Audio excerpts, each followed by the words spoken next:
Good morning dear students, welcome to DNA commerce. कसे आहात? I hope मजेत असाल आणि अकाउंटन्सी एन्जॉय करत असाल फक्त DNA कॉमर्स सोबत. तर सेकंड इयर BCom शिकणाऱ्या सर्व विद्यार्थ्यांसाठी अकाउंटन्सी या विषयाचा पूर्ण सिलेबस आपल्या यूट्यूब चॅनलवर आपण अवेलेबल करून देत आहोत आणि तो देखील अगदी फ्रीमध्ये. विद्यार्थी मित्रांनो, होल्डिंग कंपनी हा टॉपिक आपला सुरू झालेला आहे आणि होल्डिंग कंपनीचे प्रॉब्लेम्स आपले सुरू झालेले आहेत. आजच्या लेक्चरला देखील एक नवीन प्रॉब्लेम या ठिकाणी आपण सॉल्व्ह करणार आहोत. प्रॉब्लेम स्क्रीनवरच तुम्हाला दिसत आहे आणि त्याचं सोल्युशन सुद्धा आपण स्क्रीनवर घेणार आहोत. फक्त विद्यार्थी मित्रांनो, होल्डिंग कंपनी हा टॉपिक थोडा मोठा आहे, त्याचा प्रॉब्लेम थोडा मोठा आहे, परंतु सोडविण्याची टेक्निक खूप इझी आहे. फक्त व्हिडिओ शेवटपर्यंत बघा आणि समजून घ्या की होल्डिंग कंपनीच्या वर्किंग नोट्स कशा सोडवतात. एकदा वर्किंग नोट्स तुम्हाला जमल्या तर बॅलन्स शीट तुम्ही सहज सोडू शकतात. तर विद्यार्थी मित्रांनो, प्रॉब्लेम बघा. H limited purchase 8000 equity shares of K limited. H लिमिटेडने K लिमिटेडचे 8000 शेअर्स खरेदी केले. याचा अर्थ H लिमिटेडने खरेदी केले म्हणजे H लिमिटेड झाली होल्डिंग कंपनी आणि K लिमिटेड झाली सबसिडरी कंपनी. आपण सगळ्यात अगोदर फक्त एवढंच चेक करणार की होल्डिंग कंपनीने सबसिडरी कंपनीचे शेअर्स कोणत्या तारखेला खरेदी केलेले आहे. तर इथं बघा, ऑन 31 मार्च 2025 कधी खरेदी केले?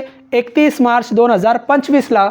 31 March 2025 it is a last date of the financial year. Financial year आपला 31 मार्चला संपतो आणि त्याच तारखेला खरेदी केलेले आहे. मग लास्ट प्रॉब्लेम पण आपण असाच घेतला होता. जर होल्डिंग कंपनीने लास्ट डेला शेवटच्या दिवशी सबसिडरी कंपनीचे शेअर्स खरेदी केलेले असतील तर याचा अर्थ पूर्ण इयर हा कॅपिटल प्रॉफिट म्हणून आपण काउंट करणार. अशा प्रॉब्लेममध्ये आपण रेव्हेन्यू प्रॉफिट सोडवत नाही. आता ॲडजस्टमेंट बघूया. ऑन 1 एप्रिलचा बॅलन्स दिलेला आहे. कशाचा? जनरल रिझर्वचा 10,000 आणि प्रॉफिट अँड लॉसचा डेबिट बॅलन्स सांगितला. डेबिट म्हणजे ॲसेटचा. डेबिट बॅलन्स हा लॉस असतो. लायबिलिटीचा बॅलन्स याला क्रेडिट बॅलन्स म्हणतात. तर दोघांचे ओपनिंग बॅलन्स दिलेले आहे. Directors are advise that furniture of K limited is under value. Under value over value आली, जे लास्ट प्रॉब्लेममध्ये आपण शिकलो. फर्निचरवर अंडर व्हॅल्यू आहे K लिमिटेड, फर्निचरला स्टार करा. आणि लँड अँड बिल्डिंगवर ओव्हर व्हॅल्यू म्हणजे डेप्रिसिएशन, लँड अँड बिल्डिंगला स्टार करा. अंडर व्हॅल्यू आणि ओव्हर व्हॅल्यू फक्त कॅपिटल प्रॉफिट या वर्किंग नोटमध्ये आपण सोडवतो आणि नंतर या बॅलन्स शीटमध्ये ॲडलेस करत असतो. त्याच्यानंतर बिल्स पेबलवर 2000 ते इंटर कंपनी ओविंगचे ट्रान्झॅक्शन असतात. तुम्हाला माहिती आहे, बिल्स पेबलमधून 2000 वजा करायचे आणि बिल्स रिसिवेबलमधून 2000 वजा करायचे. त्याच्यानंतर एक नवीन ॲडजस्टमेंट जी या प्रॉब्लेममध्ये आली, जी परीक्षेमध्ये येऊ शकते. Stock of H limited includes stock worth ₹30,000 supplied by K limited which had invoice at cost plus 20% profit on cost. Unrealised प्रॉफिटची ॲडजस्टमेंट आहे आणि इथं तुम्हाला वर्किंग नोट एक्स्ट्रा सोडवावी लागते. जेव्हा स्टॉकवर ॲडजस्टमेंट सांगणार तेव्हा एक ॲडिशनल वर्किंग नोट सोडवा, अनरिअलाइज प्रॉफिट. तर अतिशय महत्त्वाचा प्रॉब्लेम आहे. शेवटपर्यंत बघा आणि समजून घ्या. तर आपण वर्किंग नोटमध्ये येऊया. विद्यार्थी मित्रांनो, पहिले आपण वर्किंग नोट सोडूया आणि वर्किंग नोट सोडवत असताना आपण पहिल्यांदा रेशो कॅल्क्युलेट करणार, टाइम रेशो कॅल्क्युलेट करणार. आणि टाइम रेशो आता मी तुम्हाला सांगितलं की टाइम रेशो आपण कॅल्क्युलेट करत असताना आपण अगोदर 2 डेट लिहिणार, एक ओपनिंग डेट आणि एक क्लोजिंग डेट. मग 31 मार्च 25ला वर्ष संपत असेल तर सुरू कधी होत असेल? 1 एप्रिल 2024ला. मग 1 एप्रिल 2024ला इयर सुरू होतो आणि 31 मार्चला संपतो. आणि याच्यामध्ये लिहायची date of purchase. Date of purchase same आहे, 31 मार्च 2025. तर मी लास्ट प्रॉब्लेममध्ये पण शिकवलं, जर शेअर्स लास्ट डेला खरेदी केले तर 1 एप्रिल ते 31 मार्च हा जो टाईम होतो हा होतो 12 महिन्याचा. आणि 12 महिन्याचे 12 महिने हा टाईम कोणता असणार? Capital profit. जेव्हा लास्ट डेला शेवटच्या दिवशी शेअर्स खरेदी केले जाणार तेव्हा रेव्हेन्यू प्रॉफिट तुम्ही कॅल्क्युलेट करू नका, तो येणारच नाही. सोडून द्या, कॅन्सल करून टाका, फक्त कॅपिटल प्रॉफिट सोडवा. मग आता रेशो आपण फक्त कॅपिटल प्रॉफिटचा टाइम रेशो काढणार 12 महिने. आता दुसरी वर्किंग नोट, होल्डिंगचे शेअर्स आणि मायनॉरिटीचे शेअर्सचा वर्किंग रेशो काढायचा आहे.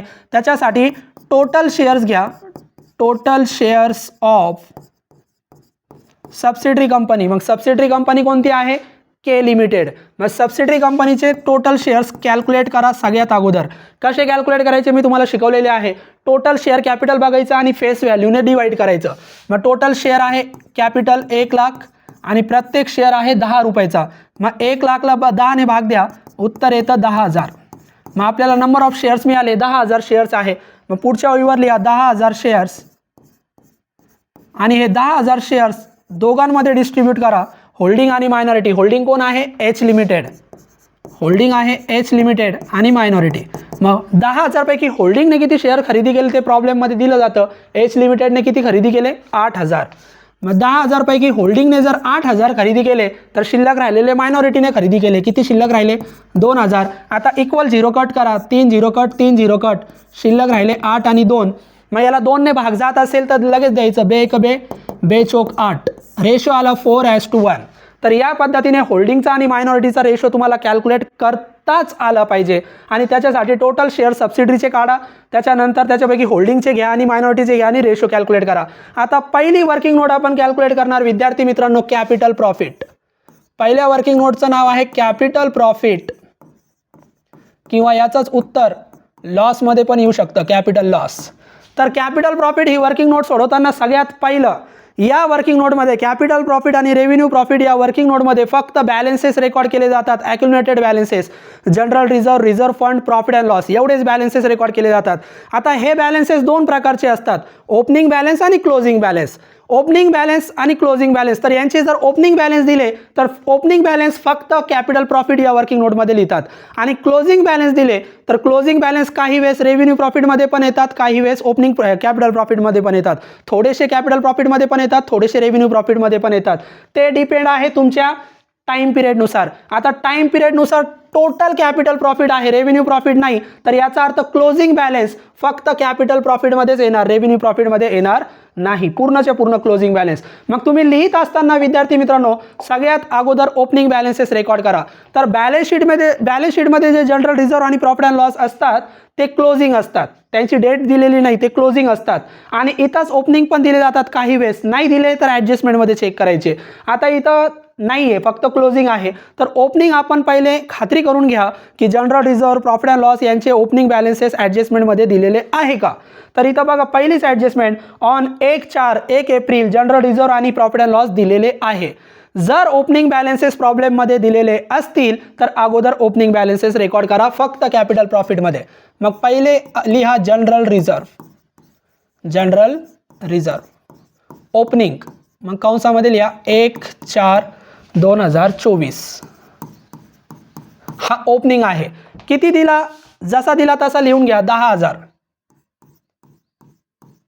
याच्यानंतर प्रॉफिट अँड लॉस, लायबिलिटीचा क्रेडिट बॅलन्स असतो आणि असेटचा डेबिट असतो. लायबिलिटीचा आला तर ॲड करायचा, डेबिट बॅलन्स दिला तर लेस करायचा. आता इथं प्रॉफिट अँड लॉसचा ओपनिंग बॅलन्स दिला 20,000, परंतु तो दिला डेबिट म्हणजे असेटचा बॅलन्स, आणि डेबिट बॅलन्स जर प्रॉफिट अँड लॉसचा दिला तर ॲड करायचा नाही, लेस करायचा.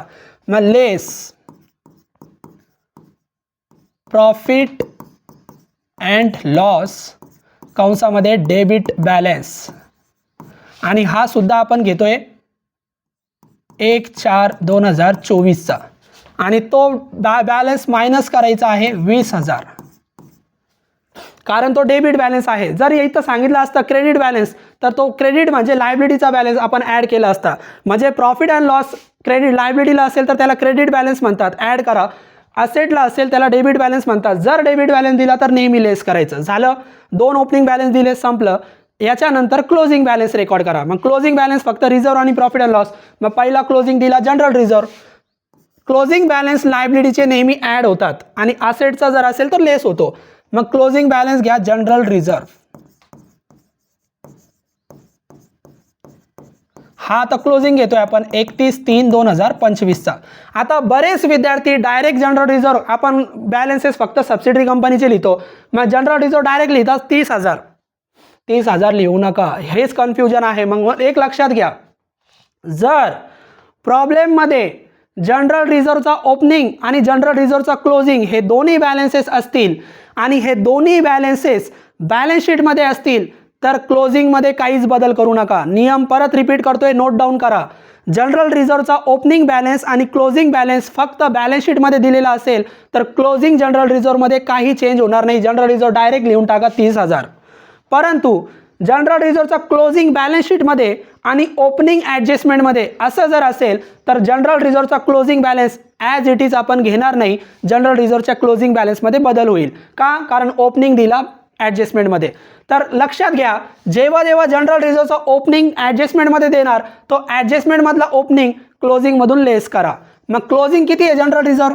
बॅलन्स शीटला बघा 30,000 आणि त्याच्यातून ॲडजस्टमेंटचा जनरल रिझर्व लेस करा 10,000. म्हणजे आपल्याला जनरल रिझर्व घ्यायचा आहे 20,000 आणि तो करायचा आहे ॲड. जनरल रिझर्व आपण 30,000 ऐवजी किती घेतला? 20,000. तर परत रिपीट करतोय, जनरल रिझर्वचे दोन बॅलन्सेस ओपनिंग आणि क्लोजिंग फक्त बॅलन्स शीटमध्ये दिले. जनरल रिझर्वच्या क्लोजिंगमध्ये काहीच बदल करू नका. परंतु जनरल रिझर्वचा क्लोजिंग बॅलन्स शीटमध्ये आणि ओपनिंग असेट ॲडजस्टमेंटमध्ये असं दिला तर जनरल रिझर्वचा क्लोजिंग बॅलन्स आहे तसा घेणार नाही, चेंज करायचा, ओपनिंग बॅलन्स त्याच्यातून लेस करायचा आणि मग रेकॉर्ड करायचं. तसंच same to same profit and लॉसचं. प्रॉफिट अँड लॉसचं क्लोजिंग आणि प्रॉफिट अँड लॉसचं ओपनिंग बॅलन्स शीटमध्ये दिलेलं असेल, काहीच बदल करू नका. परंतु प्रॉफिट अँड लॉसचा क्लोजिंग बॅलन्स बॅलन्स शीटमध्ये आणि ओपनिंग ॲडजस्टमेंटमध्ये दिला तर बदल करा. लक्षात घ्या. मग प्रॉफिट अँड लॉसचा क्लोजिंग बॅलन्स सुद्धा आपल्याला बदलावा लागेल. आता तो इकडे दिलेला आहे क्लोजिंगमध्ये लायबिलिटी साईडला. मग लायबिलिटी साईडचा बॅलन्स आपण नेहमी ॲड करत असतो, ॲड प्रॉफिट अँड लॉस. मग प्रॉफिट अँड लॉस हा ॲड करा 31/3/2025. परंतु तो बदलणार, तो डायरेक्ट 15,000 लिहू नका. का? कारण त्याचा ओपनिंग इथं ॲडजस्टमेंटमध्ये दिला. आता लक्ष द्या काय बदल आहे. तर हा लायबिलिटीचा बॅलन्स प्रॉफिटचा असतो. ॲडजस्टमेंटमध्ये ओपनिंग प्रॉफिटच दिलेला असेल तर प्रॉफिट लेस होणार. प्रॉफिट सेम असतील म्हणजे क्लोजिंग पण प्रॉफिट आणि ओपनिंग पण प्रॉफिट लेस करा क्लोजिंगमधून. परंतु क्लोजिंग प्रॉफिट आणि ओपनिंग लॉसचा बॅलन्स दिला तर ऑपोजिट आहे, प्रॉफिट लॉस ॲड करा. मग क्लोजिंग बॅलन्स घ्या. क्लोजिंग बॅलन्स किती? 15,000. फक्त सबसिडी कंपनीचा बघायचा. या 15,000 मध्ये आता इथं जर क्लोजिंग बॅलन्स प्रॉफिटचाच दिला असता, प्रॉफिट अँड लॉसचा क्रेडिट बॅलन्स दिला असता, म्हणजे ओपनिंग क्लोजिंग पण प्रॉफिटचा, ओपनिंग पण प्रॉफिटचा, तर आपण इथं काय केलं असतं? लेस केलं असतं, जसं जनरल रिझर्व लेस केला. परंतु इथं बॅलन्स लायबिलिटीचा प्रॉफिटचा आहे आणि इकडे डेबिट बॅलन्स म्हणजे असेटचा लॉसचा दिला, तर उलटा बॅलन्स ऑपोजिट दिला तर लेस करण्याऐवजी, जसं जनरल रिझर्व लेस केला होता तसा इथं लेस करण्याऐवजी ओपनिंग बॅलन्स लेस करू नका, ॲड करा. मग ओपनिंग बॅलन्स किती आहे? 20,000. मग 15 आणि 20 ॲड करा, किती झाले? 35,000. म्हणजे क्लोजिंग प्रॉफिट आपण घेणार 35,000 या पद्धतीने.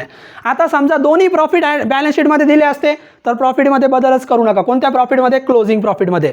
परंतु क्लोजिंग प्रॉफिट बॅलन्स शीटमध्ये आणि ओपनिंग प्रॉफिट ॲडजस्टमेंटमध्ये दिला तर क्लोजिंग प्रॉफिट बदलणार आहे तसा घेऊ नका. मग काय बदलायचं? क्लोजिंग प्रॉफिट 15,000 घ्या, ॲडजस्टमेंटमध्ये फक्त चेक करा. प्रॉफिटचा बॅलन्स क्रेडिट दिला तर डायरेक्ट लेस करा, प्रॉफिटचा बॅलन्स डेबिट दिला तर उलट ॲड करायचा. म्हणजे लक्षात घ्या, नोट डाऊन तुम्ही करून ठेवा. क्लोजिंग बॅलन्स हा प्रॉफिटचा आहे लायबिलिटी साईडचा आणि ओपनिंग बॅलन्स हा जर क्रेडिट बॅलन्स सांगितला, क्रेडिट म्हणजे प्रॉफिटचाच, तर नेहमी लेस करा क्लोजिंगमधून. क्लोजिंगमधून काय करा? लेस करा. परंतु ओपनिंग बॅलन्स डेबिट सांगितला, जसा आत्ता सांगितला होता, तर ओपनिंग बॅलन्स क्लोजिंग बॅलन्समध्ये काय करा?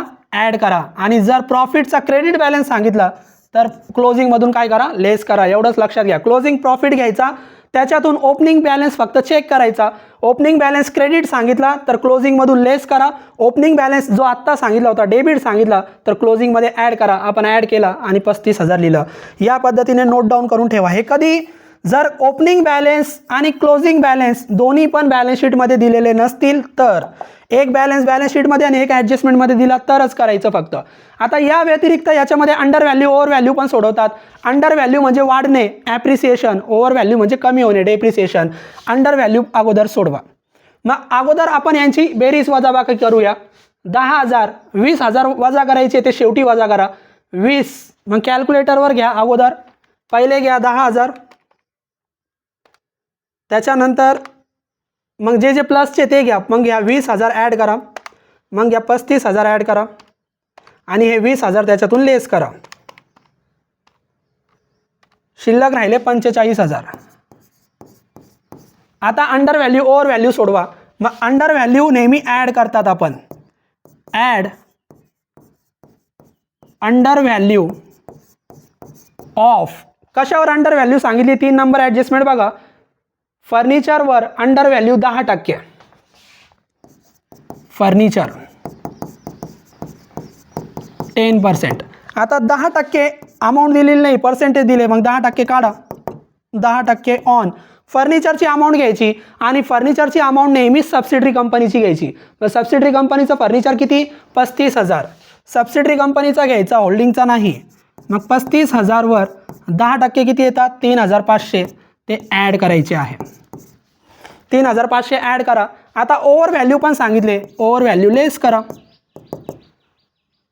ओव्हर व्हॅल्यू म्हणजे डेप्रिसिएशन. ओव्हर व्हॅल्यू ऑफ कशावर ओव्हर व्हॅल्यू सांगितली? Land and building.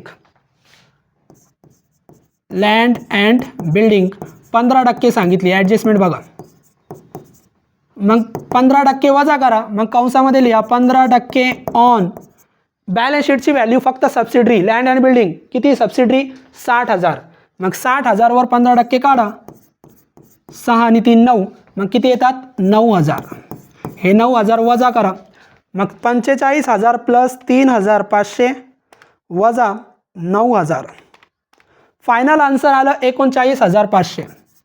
किती आलं? 39,500. आता आलेला आन्सर प्लसमध्ये आहे का मायनसमध्ये आहे?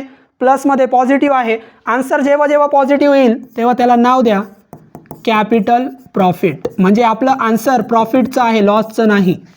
39,500. मग पुढच्या वहीवर ते आन्सर घ्या 39,500 आणि होल्डिंग आणि मायनॉरिटीमध्ये डिस्ट्रीब्यूट करा. एच लिमिटेड आणि मायनॉरिटी त्यांचा रेशो आपण इथं सोडवलेला आहे. होल्डिंग आणि मायनॉरिटीचा 4 आणि 1. मग 4 आणि 1 नुसार वाटून द्या. 4 आणि 1, 4 आणि 1 5. मग 39,500ला 5ने डिवाईड करा. उत्तर आलं 7,900. आलेलं उत्तर 1 शेअर असतो. 1 शेअर मायनॉरिटीचा येणार 7,900 आणि 7,900ला गुणिले 4 करा. होल्डिंगला जाणार 31,600. तर या पद्धतीने आपण कॅपिटल प्रॉफिट दोघांना डिस्ट्रीब्यूट करणार. अतिशय महत्त्वाचा प्रॉब्लेम होता.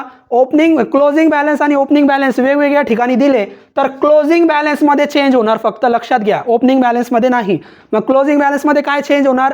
क्लोजिंग बॅलन्स जनरल रिझर्वचा इकडे असेल आणि ओपनिंग बॅलन्स इकडे असेल तर जनरल रिझर्वच्या क्लोजिंगमधून ओपनिंग फक्त लेस करा. 10,000 आपण लेस करून लिहिले. फक्त प्रॉफिट अँड लॉसचा लक्षात घ्या. प्रॉफिट अँड लॉसचा क्लोजिंग लायबिलिटीला आहे आणि ओपनिंग जर क्रेडिट सांगितलं तर क्रेडिट बॅलन्स ओपनिंगमध्ये लेस करायचा. परंतु ओपनिंग बॅलन्स डेबिट सांगितला, डेबिट म्हणजे उलट, हा प्रॉफिट आणि डेबिट म्हणजे लॉस. मग तो डेबिट बॅलन्स ॲड करायचा. मग 15 आणि 20 ॲड करून 35,000. या पद्धतीने कॅपिटल प्रॉफिटमध्ये आपण सगळे क्लोजिंग बॅलन्सेस रेकॉर्ड केले. रेव्हेन्यू प्रॉफिट आपण सोडवणार नाही, डायरेक्ट दुसरी वर्किंग नोट सोडवा, मायनॉरिटी इंटरेस्ट. मग सेकंड नंबरची working note minority interest. Minority interest कसं सोडवायचं तुम्हाला सांगितलंय. सगळ्यात अगोदर हे मायनॉरिटी म्हणजे मायनॉरिटीचे शेअर्स घ्यायचे. मग शेअर्स परचेस बाय मायनॉरिटी सुरुवात करायचं. Shares purchase by minority. मग मायनॉरिटीने किती शेअर्स परचेस केले हे आपण रेशोमध्ये कॅल्क्युलेट केलेले आहे. इथं टोटल 10,000 शेअर्स होते, त्याच्यापैकी होल्डिंगने 8,000 खरेदी केले, मायनॉरिटीने किती खरेदी केले होते? 2,000. मग या इकडे वर्किंग नोटमध्ये कंसामध्ये लिहा 2,000 गुणिले प्रत्येक शेअरची फेस व्हॅल्यू किती? 10. मग 2,000 गुणिले 10 उत्तर येणार 20,000. आता 20,000 मायनॉरिटीच्या शेअरची किंमत आली. आता फक्त काय करायचं? कॅपिटल प्रॉफिट आणि रेव्हेन्यू प्रॉफिट या दोन्ही वर्किंग नोटमधला मायनॉरिटीचा शेअर इथं ॲड किंवा लेस करायचा. वर्किंग नोटचा आन्सर कॅपिटल प्रॉफिट रेव्हेन्यू प्रॉफिटमध्ये आलेला असेल तर मायनॉरिटीचा शेअर ॲड करा. वर्किंग नोटचा आन्सर लॉसमध्ये आलेला असेल तर मायनॉरिटीचा शेअर लेस करा. आता रेव्हेन्यू प्रॉफिट नाहीच आहे, फक्त कॅपिटल प्रॉफिट आहे आणि कॅपिटल प्रॉफिटच्या वर्किंग नोटचं आन्सर बघायचं. प्रॉफिट आहे का लॉस आहे? प्रॉफिट आहे. मग प्रॉफिट असेल तर मायनॉरिटीचा शेअर तिथं जाऊन काय करायचा? ॲड करायचा आहे. आणि हा जर लॉस असता तर मायनॉरिटीचा शेअर आपण लेस केला असता. तर चला आता मायनॉरिटी 7,900 मायनॉरिटीचा शेअर ॲड करा, कारण प्रॉफिटचा आन्सर आलेली वर्किंग नोट प्रॉफिट आहे. ॲड MI शॉर्टमध्ये मायनॉरिटीज शेअर. कशामधला share? In capital profit. Capital profit add करा. किती? 7,900. 7,900 ॲड करा. आणि रेव्हेन्यू प्रॉफिटचा शेअर काढण्यासाठी रेव्हेन्यू प्रॉफिट नाहीच आहे, मग संपलं. टोटल आली 27,900. याला नाव द्या मायनॉरिटी इंटरेस्ट. समजा वर्किंग नोट कॅपिटल प्रॉफिट ऐवजी लॉस असती तर इथं शेअर लेस झाला असता, एवढंच लक्षात घ्या. आणि रेव्हेन्यू प्रॉफिटचा पण शेअर घेतो आपण, परंतु या प्रॉब्लेममध्ये रेव्हेन्यू प्रॉफिट नाही. तिसरी वर्किंग नोट आपण कॅल्क्युलेट करणार cost of control. Cost of control. Cost of कंट्रोलचा आन्सर विद्यार्थी मित्रांनो गुडविल किंवा कॅपिटल रिझर्व्ह असं येऊ शकतो. फक्त याची सोडवायचं कसं, तर कॉस्ट ऑफ कंट्रोल म्हणजे होल्डिंग कंपनीने शेअर्स कितीला खरेदी केले ते अगोदर लिहा. मग लिहा cost of shares, cost of shares purchase by H limited. Holding company कोणती आहे? H limited. सगळ्यात अगोदर सुरुवात अशीच करायची, शेअरची किंमत कुणी खरेदी केलेली? होल्डिंगची. आता होल्डिंगने शेअर्स किती खरेदी केले ते आम्हाला माहिती आहे, कितीला खरेदी केले ते माहीत नाही. तर मी तुम्हाला शिकवलेले आहे होल्डिंग कंपनीने शेअर्स किती रुपयाला खरेदी केले, किती रुपये इन्व्हेस्ट केले हे असेटला दिले जातात इन्व्हेस्टमेंट नावाने. मग इथं बघा investment in shares in K limited. K लिमिटेडचे शेअर्समध्ये किती रुपयाची इन्व्हेस्टमेंट केली? 1,30,000चे. म्हणजे शेअर्स खरेदी केले 1,30,000चे. कितीचे खरेदी केले? 1,30,000. आता याच्यातून फक्त काय करायचं, या शेअर्सची फेस व्हॅल्यू 1,30,000. आता याच्यातून या शेअरची फेस व्हॅल्यू फक्त वजा करायची, लेस नेहमी वजा करायची. Face value of shares, face value of shares. मग किती शेअर्स खरेदी केले होते? 8,000. मग 8,000 गुणिले याची ओरिजिनल किंमत किती? 10 रुपयाने. मग 8,000 गुणिले 10 कॅल्क्युलेटरवर करा, किती येणार? 80,000. म्हणजे शेअर्स आपल्याला कितीला मिळाले असते? ओरिजिनल 80ला, पण आपण दिले किती होल्डिंगने? 1,30,000. मग वजा करा, शिल्लक किती राहिले? 50,000. आता शिल्लक राहिलेला आन्सर एकतर गुडविल किंवा कॅपिटल रिझर्व्ह. पॉझिटिव्ह आलं तर गुडविल, मायनसमध्ये आलं तर कॅपिटल रिझर्व्ह. आता हे गुडविलची सिच्युएशन आहे. जास्त पैसे दिले, फेस व्हॅल्यूपेक्षा जास्त पैसे दिले गुडविल, फेस व्हॅल्यूपेक्षा कमी पैसे दिले कॅपिटल रिझर्व्ह. गुडविलची सिच्युएशन आली. आता काय करू सर? आता सगळ्यात महत्त्वाचं फक्त कॅपिटल प्रॉफिटच्या वर्किंग नोटमध्ये जायचं, फक्त कॅपिटल प्रॉफिट. रेव्हेन्यू प्रॉफिटच्या वर्किंग नोटला बघू सुद्धा नका, तसं पण या प्रॉब्लेममध्ये नाहीच आहे. कॅपिटल प्रॉफिटमधला मायनॉरिटीचा शेअर गेला, आता फक्त होल्डिंगचा शेअर आहे. होल्डिंगचा शेअर तिकडे ॲड किंवा लेस करा. ॲड करायचा का लेस करायचा? तर आन्सर सिच्युएशन गुडविलची असेल, सिच्युएशन गुडविलची असेल आणि उत्तर प्रॉफिटचा असेल तर हा शेअर लेस करा. किंवा दुसरं, सिच्युएशन गुडविलची आहे परंतु आन्सर लॉसचा आहे, लॉसचा आन्सर असेल तर हा शेअर ॲड करा. म्हणजे गुडविल आलेला असेल, आपण गुडविल सोडवतोय, लक्षात घ्या. इथं आपल्याला लगेच कळतं आपण काय सोडवतोय, आपण गुडविल सोडवतोय. तर फक्त एवढं करायचं, कॅपिटल प्रॉफिट असेल तर होल्डिंगचा शेअर लेस करायचा, कॅपिटल लॉस असेल तर होल्डिंगचा शेअर ॲड करायचा. मग कॅपिटल प्रॉफिट आहे का लॉस आहे? प्रॉफिट आहे. मग होल्डिंगचा शेअर लेस करायचा. मी तर सर्कल करून ठेवतो, म्हणजे दोन्ही पण आपण घेऊन टाकले. आता तुम्ही पेन्सिलने करू शकतात किंवा पेन्सिलने टिक करून घेत चला. आता हा शेअर आपण तिथं लेस करणार कारण प्रॉफिट आहे. मग 31,600 लिहा, लेस करा H limited share in capital profit. Working note प्रॉफिटची आली म्हणून आपण लेस करत आहोत. मग किती आहे बघा, 31,600 करा वजा. मग 31,600 50,000 मधून वजा करा. मग 50,000 वजा 31,600 18,400. किती शिल्लक राहिले? 18,400. परत उत्तर पॉझिटिव्ह आहे म्हणजे गुडविलच चालू आहे आपलं. आता फक्त चेक करायचं बॅलन्स शीटला गुडविल दिली का. इथं जर गुडविल दिली तर दोन्ही गुडविल टोटल करायची आणि इथं ॲड करायची. गुडविल नाही, संपलं. हेच आपलं फायनल आन्सर. मग याला नाव द्या गुडविल. मग आपण गुडविल सोडवलं विद्यार्थी मित्रांनो 18,400 या पद्धतीने. कॅपिटल प्रॉफिटचा वर्किंग नोटचा उत्तर कॅपिटल लॉस असता तर हा शेअर आपण लेस ऐवजी ॲड केला असता. म्हणजे फक्त एवढं चेक करा, इथं जर तुम्हाला समजलं गुडविल आहे तर फक्त कॅपिटल प्रॉफिटचं वर्किंग नोटचं उत्तर बघायचं. उत्तर प्रॉफिट असेल तर लेस करा, उत्तर लॉस असेल तर ॲड करा, फक्त होल्डिंगचा शेअर. तर या पद्धतीने आपण कॉस्ट ऑफ कंट्रोल सोडवलं. गुडविल आपल्याला मिळाला. चौथी working note. Cost of control नंतर चौथी वर्किंग नोट आपण सोडवणार. इथं कोणती? अनरिअलाइज प्रॉफिट. मग अनरिअलाइज प्रॉफिटची वर्किंग नोट आपण सोडवा 4 नंबरची. अनरिअलाइज प्रॉफिट. जेव्हा जेव्हा स्टॉकची ॲडजस्टमेंट दिली जाईल तेव्हा तेव्हा ही वर्किंग नोट कंपल्सरी सोडवायची. मग बघा, stock of H limited include worth ₹30,000 supplied by K limited. K लिमिटेडने 30,000चा माल सप्लाय केला, which had invoice at cost plus 20 price, 20% profit on cost. Subsidiary कंपनीने माल सप्लाय करत असताना तो कॉस्टने सप्लाय केला का इनवॉइसने सप्लाय केला एवढंच. तर लक्षात घ्या, पहिले सूत्र लिहा अनरिअलाइज प्रॉफिटचा. Selling price is equal to cost plus profit.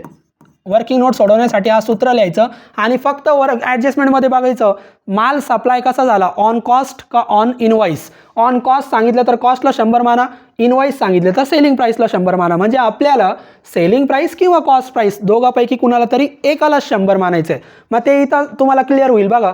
Invoice at cost plus 20% profit on cost. कॉस्टने माल पाठवला, मग जेव्हा जेव्हा ऑन कॉस्ट सांगितलं जाईल तर कॉस्टला 100 माना आणि प्रॉफिट म्हणजे दिलेले पर्सेंटेज. किती पर्सेंटेज दिले? 20. मग 100 आणि 20 किती झाले? 120. सेलिंग प्राईस मिळाली 120. आता कॅल्क्युलेट करा. कसं कॅल्क्युलेट करायचं? तर स्टॉकची अमाऊंट घ्यायची, बॅलन्स शीटची नाही, ॲडजस्टमेंटची. मग स्टॉक कितीचा सप्लाय केला? 30,000चा. मग 30,000 रुपये अमाऊंट घ्या आणि त्याला फक्त डिवाइड करा इनवॉइस प्राईसने म्हणजे सेलिंग प्राईसने 120 आणि मल्टिप्लाय करा प्रॉफिटने. म्हणजे स्टॉकची अमाऊंट घ्यायची, ॲडजस्टमेंटची, त्याला सेलिंग प्राईसने भागायचं आणि प्रॉफिटने गुणायचं. मग 30,000 भागिले 120 गुणिले 20, उत्तर आलं 5,000. किती उत्तर आलं? 5,000. म्हणजे हा 5,000 रुपये अनरिअलाइज प्रॉफिट आहे. 5,000 रुपये काय आहे? अनरिअलाइज प्रॉफिट. अनरिअलाइज प्रॉफिट सोडवल्यानंतर बरेच विद्यार्थी तिथं थांबून घेतात. तसं करायचं नाही. 5,000 लगेच दोघांमध्ये डिस्ट्रीब्यूट करायचे. कोण दोन? होल्डिंग एच लिमिटेड आणि मायनॉरिटी. मग यांना वाटायचं असेल तर त्यांचा रेशो 4 आणि 1. मग 5,000 भागिले 5 करा. मग 5,000 भागिले 5 कॅल्सीवर पण करण्याची गरज नाही. एक शेअर कितीचा येणार? 1,000. मग 1,000चा एक शेअर म्हणजे मायनॉरिटीला जाणार 1,000 आणि होल्डिंगला जाणार 4,000. आता एक लक्षात घ्या, अनरिअलाइज प्रॉफिट जो असतो तो नेहमी होल्डिंगचाच विचारात घेतला जातो. कुणाचा विचारात घेतला जातो? होल्डिंगचा. 4,000. मायनॉरिटीचा अनरिअलाइज प्रॉफिट विचारात घ्यायचा नाही. म्हणजे हा होल्डिंगचा अनरिअलाइज प्रॉफिट आपण कन्सॉलिडेटेड बॅलन्स शीटमध्ये विचार करूया. तर या पद्धतीने अनरिअलाइज प्रॉफिट आपण सोडवलं. त्याच्यानंतर आता जर तुमच्याकडे अनरिअलाइज प्रॉफिटची वर्किंग नोट जर आली तर 5वी वर्किंग नोट सोडवायची, प्रॉफिट अँड लॉस. कोणती वर्किंग नोट सोडवायची? प्रॉफिट अँड लॉस, जो आपण बॅलन्स शीटला रेकॉर्ड करणार आहे, final balance sheet, consolidated balance sheet. कधी सोडवायची? 2 कंडिशन. जर तुमच्याकडे रेव्हेन्यू प्रॉफिटची वर्किंग नोट तयार असेल तरी सोडवा आणि अनरिअलाइज प्रॉफिटची वर्किंग नोट आली तरी सोडवा. समजा अनरिअलाइज प्रॉफिटची पण वर्किंग नोट नाही आणि रेव्हेन्यू प्रॉफिटची पण वर्किंग नोट नाही तर प्रॉफिट अँड लॉस सोडवायची गरज नाही. डायरेक्ट हाच प्रॉफिट अँड लॉस बॅलन्स शीटला होल्डिंगचा फायनल रेकॉर्ड करायचा. परंतु जर रेव्हेन्यू प्रॉफिट किंवा अनरिअलाइज प्रॉफिट या दोघांपैकी एक जरी वर्किंग नोट सोडवलेली असेल तर या प्रॉफिट अँड लॉसला तुम्हाला कॅल्क्युलेट करावं लागेल. मग घेताना काय करायचं? होल्डिंग कंपनीचा प्रॉफिट अँड लॉसचा बॅलन्स घ्यायचा. प्रॉफिट अँड लॉस कुणाचा? फक्त होल्डिंगचा ऑफ एच लिमिटेड. सबसिडरीचा घ्यायचा नाही. सबसिडरीचा आपण तिकडं घेतला वर्किंग नोट कॅपिटल प्रॉफिटमध्ये. मग प्रॉफिट अँड लॉस आता फक्त होल्डिंगचा बघा. किती? 60,000.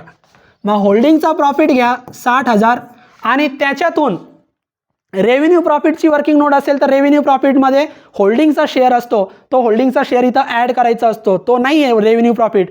मग फक्त अनरिअलाइज प्रॉफिट आली म्हणून आपण हे सोडवतोय.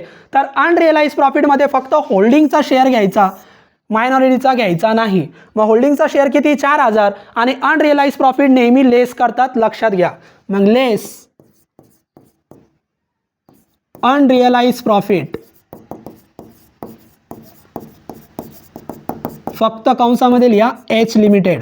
कुणाचा घ्यायचा? एच लिमिटेड होल्डिंगचा. किती आहे? 4,000 आणि फायनल उत्तर आलं 56,000. हा झाला तुमचा प्रॉफिट अँड लॉस. म्हणजे होल्डिंग कंपनीचा प्रॉफिट अँड लॉस किती आहे? 56,000. या पद्धतीने प्रॉफिट अँड लॉसची वर्किंग नोट आपण सोडवली. फक्त अनरिअलाइज प्रॉफिट होल्डिंगचा याच्यातून वजा करा. होल्डिंगचा किती होता? 4,000. टोटल 5,000 होता. होल्डिंग आणि मायनॉरिटीला वाटल्यानंतर होल्डिंगचा 4,000 आपण याच्यातून फक्त लेस करणार होल्डिंगच्या प्रॉफिटमधून. संपला वर्किंग नोट. वर्किंग नोट झाल्यानंतर आपल्याला फक्त बॅलन्स शीट सोडवायचं आहे. तर चला बॅलन्स शीटला. आता बॅलन्स शीट तुम्हाला माहिती आहे, consolidated balance sheet 31 March 2025 5 column असतात, serial number, particulars, note number, रुपीसचे 2 कॉलम. व्हर्टिकल बॅलन्स शीट आहे. पहिला पार्ट इक्विटी आणि लायबिलिटी आणि दुसरा पार्ट असेट. याच्यामध्ये काय काय असतं मी तुम्हाला शिकवलेलं आहे.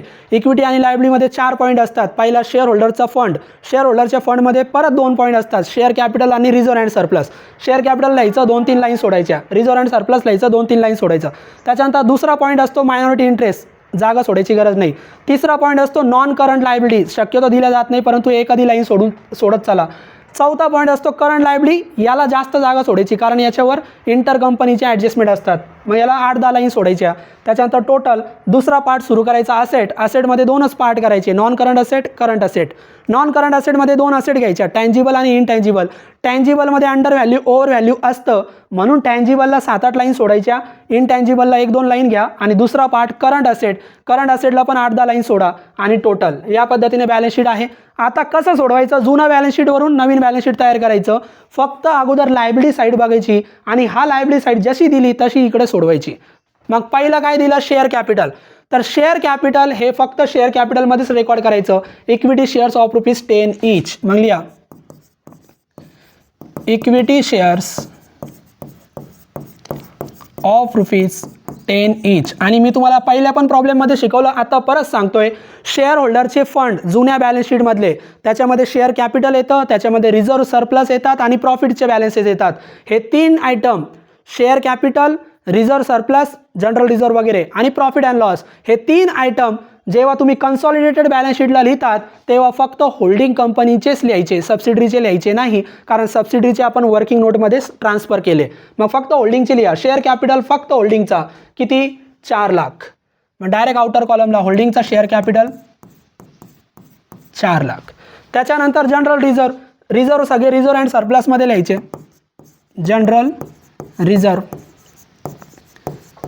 फक्त होल्डिंगचा घ्यायचा. मग होल्डिंग कोणती आहे, एच लिमिटेड. जनरल रिझर्व्ह होल्डिंगचा किती, 50,000. Direct outer column general reserve 50,000. त्याच्यानंतर प्रॉफिट अँड लॉस. मग प्रॉफिट अँड लॉस सुद्धा रिझर्व्ह अँड सरप्लसमध्येच लिहायचं, प्रॉफिट अँड लॉस. आणि याची आपण सोडवली वर्किंग नोट. मग वर्किंग नोट नंबर किती प्रॉफिट अँड लॉसची, नोट नंबर 5. त्याचं उत्तर आलेलं आहे 56,000. मग इथं नोट नंबर कॉलमला प्रॉफिट अँड लॉसच्या समोर नोट नंबर कॉलमला 5 आणि उत्तर लिहा 56,000. प्रॉफिट अँड लॉस किती आहे, 56,000, कारण त्याच्यातून अनरिअलाइज प्रॉफिट आपण वजा केला. त्याच्यानंतर share capital, general reserve, profit and loss झाला, फक्त होल्डिंगचा घ्यायचा. आता इथून पुढे जितक्या पण लायबिलिटी असतील त्या दोघांच्या घ्यायच्या, होल्डिंगच्या पण आणि सबसिडरीच्या पण. मग अगोदर मायनॉरिटी इंटरेस्ट आहे. मायनॉरिटी इंटरेस्ट आपण वर्किंग नोटला सोडवलेलं आहे. मग चला मायनॉरिटी इंटरेस्ट वर्किंग नोटला या. वर्किंग नोट नंबर 2, मायनॉरिटी इंटरेस्टचं उत्तर किती आहे, 27,900. आणि मायनॉरिटी इंटरेस्ट नेहमी कन्सॉलिडेटेड बॅलन्स शीटच्या लायबिलिटी साईडला लिहितात. मग 27,900 नोट नंबर 2, 27,900 बॅलन्स शीटला या. मायनॉरिटी इंटरेस्टच्या समोर लिहा नोट नंबर 2, 27,900. मायनॉरिटी इंटरेस्ट पण झालं. त्याच्यानंतर non current liability. Non current liability म्हणजे long term liability, debenture, long term loan वगैरे असतात, शक्यतो दिले जात नाही, सोडून द्या. Current liability. करंट लायबिलिटीमध्ये bank overdraft, creditors, bills payable हे असतात. मग पहिला आहे बँक ओव्हरड्राफ्ट. मग लिहा पहिली करंट लायबिलिटी दिली बँक ओव्हरड्राफ्ट. बँक ओव्हरड्राफ्ट काय करायचं, दोघांचं लिहायचं. मग बँक ओव्हरड्राफ्ट एच आणि के. मग पहिले लिहा एच लिमिटेड, त्याच्यानंतर लिहा के लिमिटेड. मग दोघांचे लिहा. एच लिमिटेडचा बँक ओव्हरड्राफ्ट आहे 10,000 आणि केचा आहे 5,000. Inner column 10,000 + 5,000. ॲडजस्टमेंट नाही, डायरेक्ट आउटरला टोटल. दोघांचा मिळून किती, 15,000. बँक ओव्हरड्राफ्ट नंतर बिल्स पेबल, त्याच्यावर ॲडजस्टमेंट आहे. मग 2 नंबरची liability bills payable. Bills payable सुद्धा दोघांचे लिहायचे. आता इथं प्रॉब्लेममध्ये बिल्स पेबल फक्त के लिमिटेडचा दिला आहे. मग फक्त के लिमिटेडचा लिहा. एकाच दिलेलं असेल तर एकाच लिहा, जबरदस्ती बळजबरी आणू नका. तर बिल्स पेबल किती आहे, 9,000. इनरला लिहा. आणि याच्यावरून ॲडजस्टमेंट आहे इंटर कंपनी ओविंग. बिल्स पेबलमध्ये 2,000 रुपये इंटर कंपनी ओविंग आहे. इंटर कंपनी ओविंग आपण लेस करत असतो. मग लेस इंटर कंपनी ओविंग किती, 2,000. आणि आउटरला येणार 7,000. आता बिल्स पेबलमधून जेवढे 2000 वजा केले तेव्हा असेटमधून बिल्स रिसिवेबलमधून लेस करा. बिल्स पेबल नंतर सन्ड्री क्रेडिटर्स, तिसरी करंट लायबिलिटी आहे सन्ड्री क्रेडिटर्स. मग सन्ड्री क्रेडिटर्स दोघांचे दिले, मग पहिले लिहा एच लिमिटेड आणि नंतर घ्या के लिमिटेड. मग एच लिमिटेडचं क्रेडिटर्स 30,000 आणि 21,000. एचचे 30,000 आणि केचे 21,000, टोटल झाले 51,000. संपले. मग 30 आणि 21 51,000. बॅलन्स शीटची लायबिलिटी साईड संपली. मग तुमची लायबिलिटीचा पार्ट संपला. करून टाका टोटल. लगेच टोटल करा. 4 lakh plus 50,000 plus 56,000 plus 27,900 plus 15,000 plus 7,000 plus 51,000. 6,06,900 total आली. 6,06,900. डबल अंडरलाईन करा. लायबिलिटीची टोटल 6,06,900 आली. आता असेट साईड सोडवा. असेट बघून मग आपण स्क्रीनवरती घेऊ आणि असेट पार्ट सोडूया. व्हर्टिकल लायबिलिटी बॅलन्स शीट सोडवते म्हणून आपण वरती घ्यायचं. आता असेट साईड सोडूया आपण. मग असेट साईडला 2च पार्ट आहे, नॉन करंट असेट आणि करंट असेट. मग नॉन करंट असेट त्याच्यामध्ये 2 असतात, टँजिबल आणि इनटँजिबल. टँजिबलमध्ये सगळ्या फिक्स असेट लिहायच्या. मग फिक्स असेट कोणत्या? Furniture, land and building. 2च फिक्स असेट आहे. मग पहिली लिहा फिक्स असेट फर्निचर टँजिबलमध्ये. आणि दोन्ही फिक्स असेटवर ॲडजस्टमेंट आहे. मग लिहा फर्निचर. अगोदर दोघांचे असतील तर दोघांचे लिहा. एच लिमिटेड के लिमिटेड दोघांचे आहे. मग एच लिमिटेड. आता adjustment under value over value फक्त सबसिडरी कंपनीच्या असेटवर असते, होल्डिंगच्या नाही. मग होल्डिंगची 1,50,000. एच लिमिटेड डायरेक्ट इनरला लिहा 1,50,000. आणि दुसरी घ्या के लिमिटेड. दुसरी आहे के लिमिटेड. आता के लिमिटेडचा फर्निचर आहे 35,000. के लिमिटेडचा फर्निचर किती आहे? 35,000. आणि फर्निचरवर काय ॲडजस्टमेंट होती तर बघा, फर्निचरवर होती अंडर व्हॅल्यू 10%. अंडर व्हॅल्यू आपण ॲड करतो. कॅपिटल प्रॉफिटमध्ये पण ॲड केले होते बघा इथं. कॅपिटल प्रॉफिटच्या वर्किंग नोटमध्ये अंडर व्हॅल्यू फर्निचर ॲड केले होते. आणि ओव्हर व्हॅल्यू असेल तर लेस करतात. तर 3,500 इकडे ॲड केले होते. आता बॅलन्स शीटच्या असेटमध्ये पण ॲड करा. मग 35,000 प्लस 3,500. मग 35 आणि 3 38,500. आणि आता दोघांची मिळून फायनल आउटरला लिहा 1,50,000 आणि 38,500. 1,88,500. दुसरी टँजिबल असेट आहे लँड अँड बिल्डिंग. मग दुसरी नंबरची घ्या लँड अँड बिल्डिंग. याच्यावर पण ॲडजस्टमेंट आहे ओव्हर व्हॅल्यू. मग दोघांची घ्या अगोदर एच लिमिटेड के लिमिटेड. आणि एच लिमिटेड होल्डिंगची डायरेक्ट लिहून टाका. लँड अँड बिल्डिंग होल्डिंगची 1,30,000 इनरला लिहा. फक्त सबसिडरीची कंसामध्ये लिहायची. सबसिडरीची आहे 60,000. सबसिडरीची आहे 60,000 आणि त्याच्यावर ओव्हर व्हॅल्यू सांगितली होती. मग 60,000 ओव्हर व्हॅल्यू म्हणजे डेप्रिसिएशन. किती ओव्हर व्हॅल्यू सांगितली? 15%. मग 60,000वर 15% किती येतात? 9,000. तिकडे आपण कॅपिटल प्रॉफिटमध्ये लेस केले होते, इकडे पण लेस करा. मग 60मधून 9 गेले, किती शिल्लक राहिले? 51. मग 51,000. आता दोन्ही मिळून आउटरला लिहा 1,30,000 आणि 51. 1,81,000. म्हणजे तुमच्या लक्षात येते का विद्यार्थी मित्रांनो? अंडर व्हॅल्यू असेल तर अंडर व्हॅल्यू ज्याच्यामध्ये सांगितली त्याच्यामध्ये ॲड करायची, ॲप्रिसिएशन म्हणतात त्याला. ओव्हर व्हॅल्यू असेल तर ओव्हर व्हॅल्यू लेस करायची, त्याला डेप्रिसिएशन म्हणतात. या पद्धतीने तुम्ही सोडायचं आहे. फर्निचर, लँड अँड बिल्डिंग झालं. आता एवढ्याच टँजिबल आहे. आता इनटँजिबल असेट कोणते असतात? गुडविल. आपली वर्किंग नोट कॉस्ट ऑफ कंट्रोलचं उत्तर जर गुडविल आलेलं असेल तर गुडविल आपण इनटँजिबल असेट म्हणून रेकॉर्ड करणार. किती? 18,400. तर बॅलन्स शीटला या इनटँजिबल असेटमध्ये लिहा गुडविल. जागा सोडली होती आपण. आणि डायरेक्ट आउटर कॉलमला लिहा 18,400. म्हणजे गुडविल आपण इनटँजिबल असेटमध्ये लिहिणार. आता फक्त राहिल्या करंट असेट. करंट असेट कोणकोणते असतात? Stock, debtors, bills receivable, cash. या 4-5 मेजर जास्त करून येतात. मग स्टॉक आपली करंट असेट आहे. मग करंट असेट नंबर 1 स्टॉक. याच्यावर ॲडजस्टमेंट आहे. मग स्टॉक अगोदर दोघांचं दिलं आहे, दोघांचं लिहा. एच लिमिटेड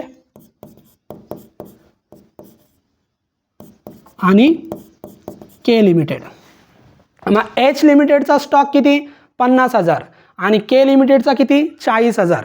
मग लिहा एच लिमिटेडचा 50,000, के लिमिटेडचा 40,000, टोटल स्टॉक झाला 90,000. किती झाला 90,000. एचचा आणि एक केचा मिळून 90,000 झाला. आता स्टॉकवर ॲडजस्टमेंट आहे अनरिअलाइज प्रॉफिट. कोणती आहे अनरिअलाइज प्रॉफिट. अनरिअलाइज प्रॉफिटचे दोन इफेक्ट काय केले आपण, तो प्रॉफिटमधून वजा केला आणि दुसऱ्यांदा तो स्टॉकमधून वजा करा. म्हणजे लायबिलिटीला आपण जो प्रॉफिट लिहिला ना 56,000, इथं लिहिला बघा आपण 56,000 प्रॉफिट वरती, तर जो 56,000 त्या प्रॉफिटमधून वजा केला होता अनरिअलाइज प्रॉफिट. आता अनरिअलाइज प्रॉफिट प्रॉफिटमधून पण वजा करतात आणि स्टॉकमधून पण वजा करतात. तर खाली लिहा लेस अनरिअलाइज प्रॉफिट.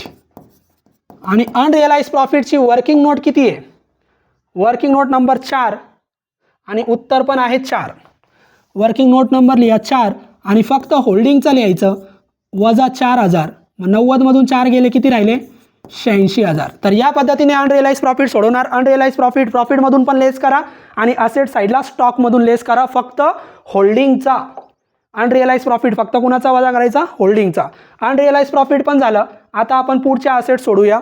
स्क्रीन परत वरती घेऊ आपण.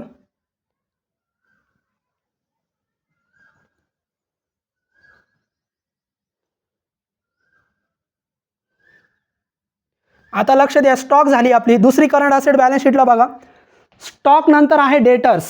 स्टॉक नंतर काय आहे डेटर्स. मग दुसरी करंट असेट घ्या सन्ड्री डेटर्स आणि दोघांचे घ्यायचे.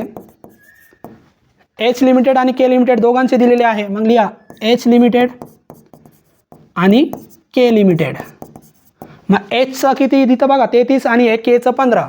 मग इनरला लिहा 33 आणि 15. यांच्यावर काय इंटर कंपनी ओविंग नाही, कारण क्रेडिटर्समधून वजा नाही झाले. क्रेडिटर्समधून वजा नाही म्हणजे इथं पण वजा नाही. मग 33 आणि 15 किती 48,000. स्टॉक डेटर्स पण झालं. बिल्स रिसिवेबल आपली करंट असेट आहे. मग तिसरी current asset bills receivable. Bills receivable आता ते कुणाचं दिलं, फक्त एच लिमिटेडचं दिलं. मग फक्त एच लिमिटेडचं लिहा. किती आहे एच लिमिटेडचं बिल्स रिसिवेबल 7,000. मग इनरला लिहा 7,000. का, कारण बिल्स पेबलमधून तुम्ही इंटर कंपनी ओविंग लेस केले होते. किती 2,000. मग इंटर कंपनी ओविंग दोन ठिकाणी लेस करतात, लायबिलिटीमधून पण आणि असेटमधून पण. बिल्स पेबलमधून वजा झाले तर तेवढेच बिल्स रिसिवेबलमधून पण वजा करायचे. लेस इंटर कंपनी ओविंग. एकमेकांना ते देणे घेणे लागतात. किती नेहमी लेस करायचे 2,000. 5,000 शिल्लक राहिले ते आउटरला लिहा. तर या पद्धतीने आपण सोडवला विद्यार्थी मित्रांनो. एक लक्षात घ्या, इंटर कंपनी ओविंग नेहमी लेस करायचे. बिल्स रिसिवेबलमधून बिल्स पेबलमधून लेस केले तर बिल्स रिसिवेबलमधून लेस करा. क्रेडिटर्समधून लेस केले तर डेटर्समधून लेस करा. बिल्स रिसिवेबल झालं. इन्व्हेस्टमेंट आपलं झालं आहे ते परत बॅलन्स शीटला घ्यायचं नाही. ते होल्डिंग कंपनीची इन्व्हेस्टमेंट आहे जी त्यांनी शेअर्स खरेदी केले कितीचे 1,30,000चे. ते आपण कॉस्ट ऑफ कंट्रोलमध्ये घेतले. ते 1,30,000 बघा इकडे कॉस्ट ऑफ कंट्रोलच्या वर्किंग नोटमध्ये आपण ते 1,30,000 घेतलेले. ते शेअर्स इन्व्हेस्ट केले कितीचे 1,30,000चे त्यांनी घेतले. तर इन्व्हेस्टमेंट परत कन्सॉलिडेटेड बॅलन्स शीटला येणार नाही, सोडून द्या. आता फक्त एकच राहिली कॅश. मग घ्या शेवटची करंट असेट. शेवटची करंट असेट घ्या 4 नंबर कॅश ॲट बँक. मग दोघांचे दिले, दोघांचे लिहा एच लिमिटेड आणि के लिमिटेड. मग एच लिमिटेडचे आहे 50 आणि के लिमिटेडचे आहे 30. मग 50,000 आणि 30,000 दोघांचे मिळून टोटल आउटरला 80,000. असेट संपली, करा टोटल. मग इथे लिहा टोटल. आता असेट साईडची टोटल करा. आउटर कॉलमची इथून असेट सुरू झाल्या 1,88,500 plus 1,81,000 plus 18,400 plus 86,000 plus 48,000 plus 5,000 आणि 80,000, 6,06,900. तर टोटल येते 6,06,900 आणि लायबिलिटीची पण टोटल होती 6,06,900. प्रॉब्लेम टॅली झाला 6,06,900. या पद्धतीने प्रॉब्लेम आपण टॅली केला आहे विद्यार्थी मित्रांनो. खूप सोपा प्रॉब्लेम आहे. शेवटच्या दिवशी शेअर्स खरेदी केले तर रेव्हेन्यू प्रॉफिट सोडवायचं नाही, फक्त कॅपिटल प्रॉफिट सोडवायचं. आणि आजच्या वर्किंग नोटमध्ये ओपनिंग बॅलन्ससुद्धा दिले होते. तर लक्षात घ्या, ओपनिंग बॅलन्सेस जर प्रॉब्लेममध्ये दिले आणि ते जर बॅलन्स शीटमध्ये दिले तर क्लोजिंग बॅलन्समध्ये काहीच बदल होणार नाही. परंतु क्लोजिंग बॅलन्स शीटमध्ये आणि ओपनिंग बॅलन्स ॲडजस्टमेंटमध्ये दिले तर बदल करायचं. काय करायचं? जनरल रिझर्व्ह लायबिलिटी क्लोजिंग आणि ओपनिंग एकमेकांमधून लेस करायचे. मग जनरल रिझर्व्ह क्लोजिंग 30,000 होता, ओपनिंग 10,000 वजा करून मग 30 वजा 10 आपण जनरल रिझर्व्ह क्लोजिंग फक्त 20,000 लिहिला, 30,000 लिहिला नाही. तसाच प्रॉफिट अँड लॉस 15,000 आहे क्लोजिंग, त्याच्यामध्ये बदल होईल कारण याचा ओपनिंग इकडं दिला. याचा ओपनिंग जर ॲडजस्टमेंटमध्ये नसता तर बदल झालाच नसता.